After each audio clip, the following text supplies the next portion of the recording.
All right, welcome back, folks. We are Geraghty and McCloud. The Delusional Fan is the show you are listening to. Thank you for listening again. Make sure you subscribe to us on our YouTube channel. Check us out on Facebook and on Twitter. And let us know any feedback you want. We're going to listen to it. We'll respond to it a little bit later when we do our top 5. We had some interesting top 5 suggestions on the net. So we were creative. People were creative. I like it. One guy was creative enough to actually give us his top 5 for his creative topic, so I'm gonna read that one off, which will be fun. Okay. What I wanted to get into now, we teased it a little bit before the last segment, was so ESPN comes out with their power rankings all the time for the NFL. Now, this is a way too early list, but it's still a list that drives me nuts because I'm an avid reader with sports and journalism and watching sports and so on and so forth, and especially football, because that's everybody's favorite sport. And so they came out with their list of their after the draft power rankings. Right. Now, I'm going to read you the top 10, which I even have a problem with. This is ESPN's This is ESPN's top 10, okay? So I have the New England Patriots, number 1. Panthers, Packers, Seahawks, Cardinals, Steelers, Bengals, Broncos, Vikings, and the Kansas City Chiefs round out number 10. Okay. And for all you Chicago buddies of Ryan's, or Cary buddies of Ryan's, I just want to scroll down on my pewter here a little bit. Do you have to scroll a while? To number 25, where they have my beloved, your beloved, everybody's beloved, the world's beloved, Chicago Bears. And, you know, they always give a synopsis on the power rankings, like why they rank them this way. So this is what this douchebag does on here. This is what he writes. Bears linebacker Lamar Houston decided to take a few shots at Packers quarterback Aaron Rodgers this offseason. He's a little arrogant for me, Houston said. The whole championship belt thing kind of gets on my nerves. And in a written statement, Rodgers replies, Who? Well, I know he knows who, because he beat the crap out of Rodgers in the last game they played. It's still awesome. I love that response, man. I feel like he's done that in the past, too. Yeah. Like, other guys have said something, and he's just kind of like, who? That's his response, always. So, Ryan, here's what I want to ask you. Okay. And I know I prepped you a little bit for it. But there's 2 things. Number 1, should the Patriots be ranked 1, in your opinion? Okay, so... Now, remember, Tom Brady's on a 4-game suspension. A. Mm-hmm. B. They didn't win the Super Bowl last year. So should the Patriots be ranked number 1? I don't have them at number 1. I originally, when you brought up the power rankings, I thought we were kind of giving our own, and then obviously this list came out, and that's what you were referring to. And it's actually interesting. My top 5 has some of the same teams, different order here. Okay. I have Carolina at number 1. Okay. They have the reigning MVP. Second best defense in the league. That front 7 is stupid. They lost Josh Norman, but not that big a loss. Well, and look, actually, I think it could be, but it's not big enough for me to drop them. They're returning the most talent. I don't think. Here's one thing that scares me about Carolina. I don't think Cam Newton can sustain that level of play. I don't think he's peaked by any means, but. First time he's thrown over 30 touchdowns in his career, I think, and he threw 35 and then 10 rushing touchdowns. I don't think he can duplicate that on a yearly basis is all I mean. So is he still one of the more effective quarterbacks in the league? Of course, and that's why I still have him at number 1. You don't even need to be disparaging about it. I agree with you. Carolina should be number 1. Okay, cool. And the only reason Carolina should be number 1 is because Denver's losses on defense, and they're technically without a true starting quarterback, unless you think the Sanchez is going to lead them to a Super Bowl. So this is, and I did have New England at number 2 actually, and I don't feel like I should even need to explain this. It's Belichick and Brady. I get it. Belichick, Brady, and Gronk. And Gronk. Every year they do the same thing, and even the times where we've gone, oh, maybe they're losing it. They win. They pump out 12 games. They go to an AFC Championship. They go to a Super Bowl. Let me throw this at you, though. What about the rest? Competing. What about the rest of the division? Jets are better. Bills are better. Miami sucks, but and yes, and so I understand what you mean, but at the same time, it's like it's always the same thing with them. Right. We've done this before. 12-4. We've done this before. Stupid. Exactly. I had Arizona at number 3. Okay, so here, that was question number 2. Packers ranked at number 3 with a 10-6 record last year. Okay, and famously flopping out of the playoffs. So really quick, just so I can disappoint you, Arizona, some of the best coaching in the NFL, maybe behind Bruce Belichick. Arians, yes. So the best coaching, returning all of their talent for the most part, right? I don't think they've lost anybody in the offseason. They lost some offensive linemen. Okay. And hey, and Carson Palmer. Well, they're going to get the Honey Badger back too. That's a big that'll be big. But also, I mean, minus the meltdown that Carson Palmer had in the NFC title game. Yeah, he had an MVP season. I like Arizona next year. Number 4, Green Bay, above the Seahawks. I don't even have Seahawks in my top 5. Okay, all right. And I've already gone over this with you. Okay. I want you to combine these two together because you went over your own. You said you had Green Bay 4. Yeah. So ESPN had Green Bay at 3. Yeah. They think that the additions they made in the offseason and the addition of obviously putting Jordy back in, not knowing how he's going to be, boost them to number 3 and on your list number 4. Why is that? So here's what you need to understand is that minus last year truly was it was like an anomaly. You have to understand that they had, and this is an excuse, this is my theory. You had a beat-up offensive line, inconsistent offensive line play. Aaron Rodgers I'll say it again, had a bad year. I just read something today about it. He wasn't even a top 10 rated quarterback. His last 10 games of last year were horrendous. And by his standards. No, I'm telling you, horrendous. By his standards. And look, and so yes, of course. Any other team would have taken his play. And I totally agree with that. But that's not his. I'm telling you that it affected the team. He missed open throws. A lot of the Packers offense. I also think he was hurt. And we talked about that too. Using the short pass game as a running option in a West Coast offense, they always take shots. And having Jordy there, or having Jordy there to open it up for Cobb, open things up, and they allowed them to take shots. They didn't do that last year. But what makes you think they'll do it this year? So this is it. Beat up offensive line last year. Thank God we drafted 2 offensive linemen and have a chance to have some depth there for once. Aaron Rodgers is not going to have another year like he did last year. Whether you think it's his standards or Jay Cutler standards, doesn't matter. He's going to be back to the caliber of quarterback he normally is. We'll have Jordy back. That should open things up. We've added another weapon there. Defensively, if they can just repeat what they did last year, which was, I think, overall a top 10 defense. They had a good defense last year. Every year consistently before the weird year last year. Right, absolutely. And again, that's kind of a question mark. I understand that.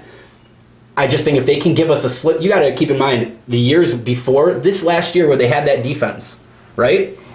The years before that, they've had arguably one of the worst defenses in the league, and they've somehow churned out 14 wins, 15 wins, 13 wins.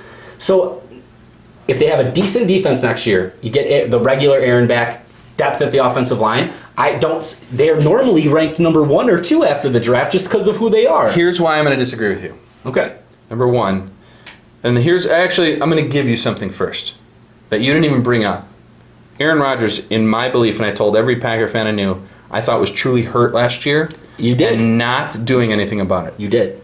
I thought I saw something in his throwing arm that I dealt with a while. I've had issues with my shoulders. So I know what a click looks like. I know a guy that throws perfect darts all the time, to a guy that was throwing what he was throwing last year. It wasn't his shoulder, though, that he had the operation on. It was his leg. It was his knee. But he also had shoulder work done. When he broke his collarbone. He didn't have shoulder work in the offseason. But he had shoulder issues last year. He was on the injury list like because a hard hit or something. Yeah. But I'm telling you, it bothered him. I could see by the way he was throwing it. It doesn't matter. But that's one thing I'm going to give you. Now, let's say Rodgers is in perfect health. Knee, shoulder, doesn't matter. These power rankings, which is what's crazy to me, assume Jordy Nelson is going to be the Jordy Nelson 2 years ago.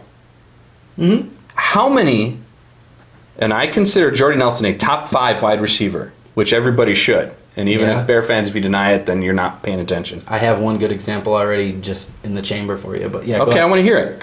Name a top 5 receiver that came back after ACL and performed top 5. At a very old age, I'm almost certain Steve Smith tore his ACL and came back and had a monster year. Yeah, but not. I'm just saying, but not in the type of offense. It's impossible. It is impossible in that offense. What he does, he takes the top off of the defense. So he needs to Randall have that Cobb and all that back. Yeah. So Randall Cobb can work underneath, and so everybody else can work underneath, and Dick Rod and everybody else can work underneath, right? Yeah. You didn't have it last year. You saw Randall Cobb fall flat. And I mean flat. You're the guy who always wants to dog McCarthy, right? If you want to knock McCarthy or something, knock him for not getting Jeff Janis in more games. Yeah. I'm telling you, hey, you want to talk about because the guy has one good game and two good games? No, get out of here with that. That's not anything close to what I'm referring to. You don't think if Janis was that good a player, they would put him in the game? That's always the rhetoric that I always hear, is that if the coaches are watching him every day. Chris, you just said the key. He took the top off the defense. Great. Guess who can burn defenses like that? You don't have to. But nobody cares about Jeff Janis. You only take the top off a defense when they are scared of you. No one is scared of Jeff Janis. Bullshit. If he can burn past the secondary and Aaron can't just throw it up, if Aaron could connect on a throw deep last year, we would have maybe had a better option. Maybe that's why they didn't play him as much. I'm telling you, Jeff Janis will be on the roster and he'll get playing time this year. I agree he's going to be on the roster. So I'm not taking these 2 games into account. I'm saying that is an option for a burner. And the guy we just added from Cal, not Vernon Davis, something like that. Anyway, the Davis out of Cal that we drafted, he's apparently a burner too. Obviously, it's a rookie, but time will tell. But Jordy Nelson, that's why I have them at number 4. Jordy Nelson is so much more than a burner, though. He is one of the best route runners in the league. He has some of the best hands in the league. We're talking about 15-yard outs to the sideline where Rodgers is throwing these darts. Yes. That's what I mean by scared of that guy. It's where you have a safety over also covering on him. So, you do not bring a safety over on Jeff Janis. You just don't do it. Because who cares about Jeff Janis? So, Chris, we're assuming that Jordy Nelson will be somewhat... That's what this is assuming. And I want to know... It's not just that. It is. He didn't even mention it. Plus, what did you do? Whoever does this didn't even mention it in his blurb about him. What did you do on offensive line to fix those problems? You got one offensive tackle. Jason Spriggs, you got one. No, we drafted another offensive tackle in the draft. He's not going to start. I'm not saying he's going to start. I said we added depth. I don't think you added enough depth. Well, okay, we added 2 offensive linemen. We needed 2 offensive linemen. We added 2 linebackers. We needed linebackers. We added 2 defensive linemen. We added 2 defensive linemen. That's what they're referring to when they say key additions. Yeah. They're saying we beefed up some areas of need, and people should... What is the last thing he says? They're worse best than Aaron Rodgers turning it around in 2016. You're goddamn right. 3 is a completely generous... I would put money on it that he'll be back to normal. 3 is a generous ranking. That might be. That's why I put him at 4. I had to curb my enthusiasm with the Packers, all right? So, Pittsburgh was my number 5, though. And I don't know what you think about that. Yeah, over Seattle. Pittsburgh's defense is in such shambles, I just don't get why they would even be top 10. I love their offense. They have one of the best offenses in the leagues. I just don't know why they'd be top 10. Right. Yeah, that's all I'm going to say about that. Because I love Big Ben, and I think again it comes. I do love Big Ben. Every team on here, minus Arizona, coaching and or quarterback. Yeah, that's what the NFL is. Big Ben is one of the best quarterbacks in the league that I don't think gets enough credit. Yeah. So overall, the power rankings. I mean, what did you? I mean, that's your take? Is that the Bears were too low? The Packers were too low. I thought Pittsburgh was too high. I thought Packers were too high. I thought New England was too high. Right. Okay. I don't understand. Putting the Bears in the 20s would make sense if they were the Browns, where they got blown out in so many games. Nothing was close. If you look at the Bears' games last year, there were so many close games that came down to really a final possession. All that was needed was defensive stops. The Bears, and no one can deny how much they improved on defense just in free agency, not including what they did in the draft. Why would you still rank them at 25th? Where would you put them? If I was, say, going by ESPN's ranking, I mean, look, they've got the Dolphins, the Eagles, and the Jacksonville Jaguars, 21, 22, and 23. I would have the Bears above all 3 of those teams. Cold. Right behind 18, which is the Giants, and 19, which is the Bills. It is pretty crazy that they have some of these teams. They have Atlanta. Seriously, Miami and Philly. Philly.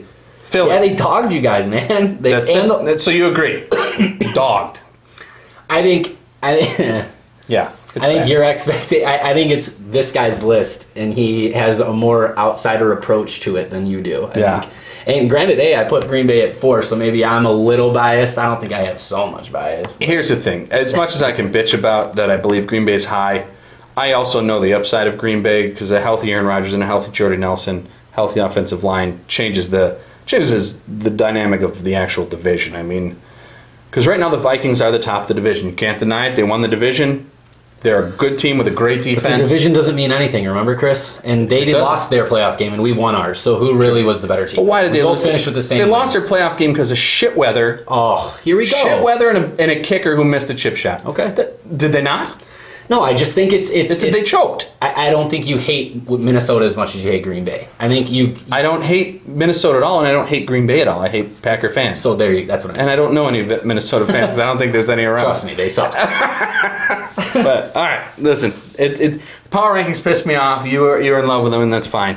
I mean, rightfully so. Yeah. But I just like that we're talking about the NFL. I love the NFL. I know, and I everybody miss loves the it. NFL. And It'll be back soon enough. They're going to must. start OTAs and stuff soon enough. So, all right, when we come back, we're going to go over our NBA starting five. That's our top five this week. just a classic Why top not? five. Why not? Who's your starting NBA top five of all time? Of all time. And I think you guys should post for that. We'll get into it a little bit. You know, playoffs are going on right now. They're pretty intense. Some crazy stuff is happening. So we're going to talk about that next, all right? Okay, we'll be right Forward back. to it.